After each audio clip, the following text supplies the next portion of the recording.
Hello, everyone. It is a pleasure to be with you today. Stay tuned because we will now discuss how to structure financial instruments for real estate investments. We will initially start with the concept of leverage. Welcome to your go to channel for expert real estate insights. If you find value here, be sure to hit subscribe and like this video to stay updated on the latest in real estate finance. Let's elevate your investment strategy together. I am Angelina Espiritu, a seasoned professional dedicated to serving the diverse needs of real estate buyers and sellers. With a banking background at the Land Bank of the Philippines, I've honed my expertise in property finance and investment. Today, as a PRC licensed real estate broker, appraiser, and consultant, I bring a wealth of knowledge and experience to help you navigate the complexities of the real estate market. Whether you're looking to buy, sell, or simply understand the industry better, you're in the right place. Let us make informed real estate decisions together. In previous discussions, we explored crucial factors that influence financing decisions for investment properties.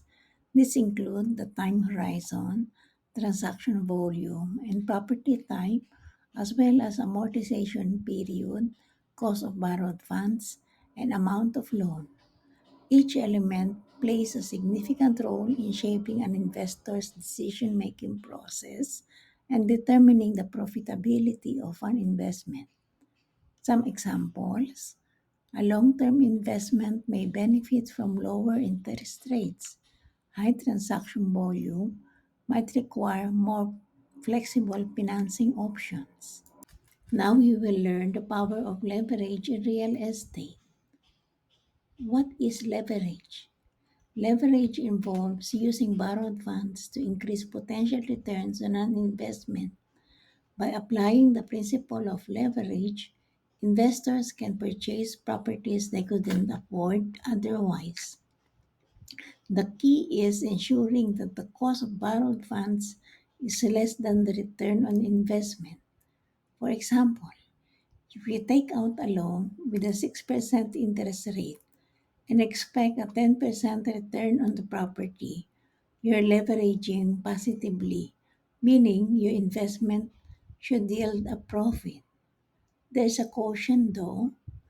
Negative leverage occurs when the cost of funds exceeds the return on investment, potentially leading to financial loss.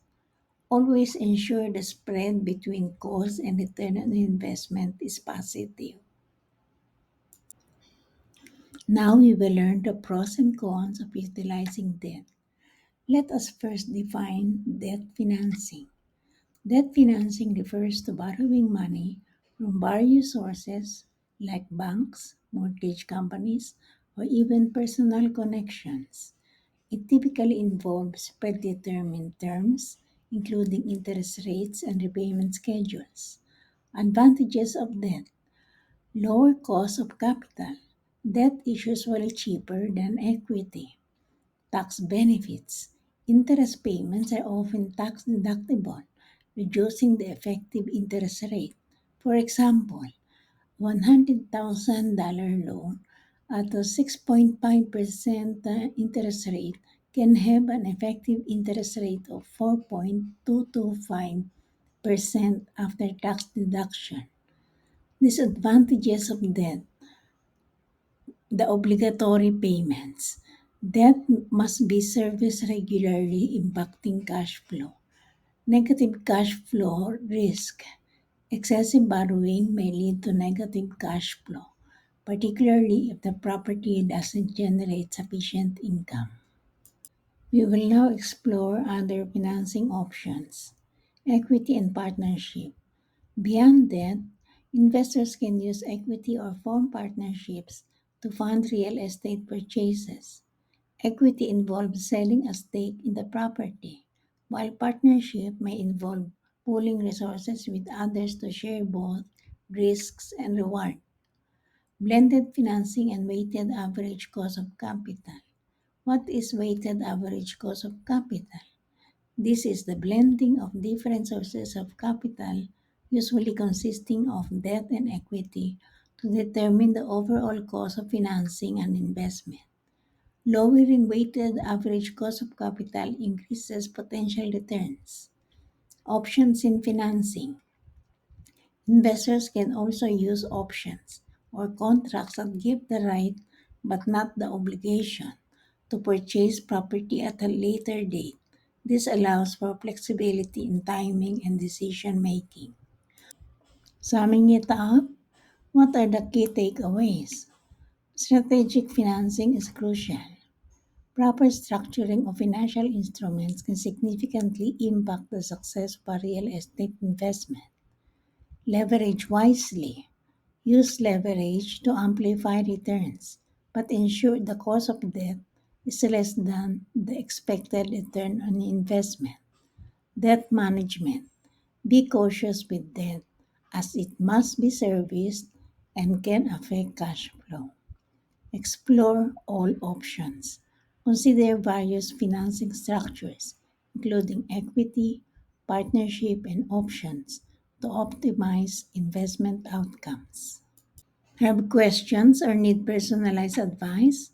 Reach out to us through the contact details in the description shown. We're here to help you with all your real estate needs.